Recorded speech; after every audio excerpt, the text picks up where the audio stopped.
যারা রিফাইন্ড আওয়ামী লীগ চায়, যারা আওয়ামী লীগকে পুনর্বাসন করতে চায়, তারা এখন আমাদেরকে গল্প শুনে দিচ্ছে, বলতেছে যে আওয়ামী লীগ এখন আর শেখ হাসিনার আদর্শে আওয়ামী লীগ করবে না, আওয়ামী লীগ এখন শেখ মুজিবের আদর্শে আওয়ামী লীগ করবে, শেখ মুজিবের আদর্শ নিয়েই রাজনীতি করবে।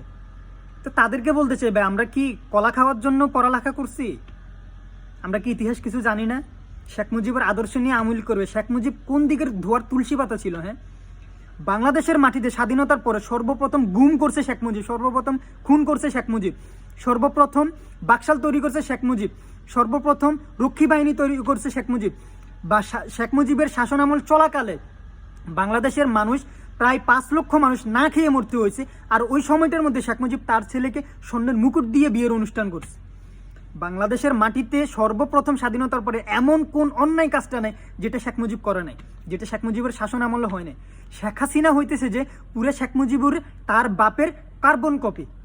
তার বাপ শেখ মুজিব যাই যাই কিছু করছিল তার শাসন আমলে, তার সব কিছুই শেখ হাসিনা ক্ষমতায় আসার পরে প্রয়োগ করছে।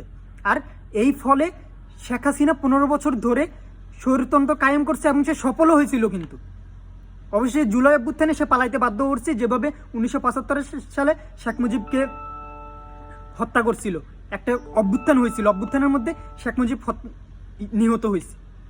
এখন যারা বলতেছে যে শেখ মুজিবের আদর্শ নিয়ে আওয়ামী লীগ করবে, শেখ মুজিবের আদর্শ নিয়ে রাজনীতি করবে, আমরা তো ভাই কলা খাওয়ার জন্য পড়ালেখা করি না, আমরা তো ইতিহাস জানি না, আমাদেরকে এসব গল্প শুনাইতে আসিও না।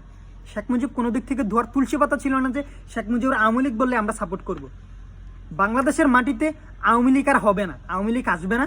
বাংলাদেশের মাটিতে শেখ পরিবারের ইতিহাস শেষ, শেখ পরিবার শেষ। বাংলাদেশের মাটি থেকে আওয়ামী লীগকে মুছে ফেলা হবে ইনশাল্লাহ।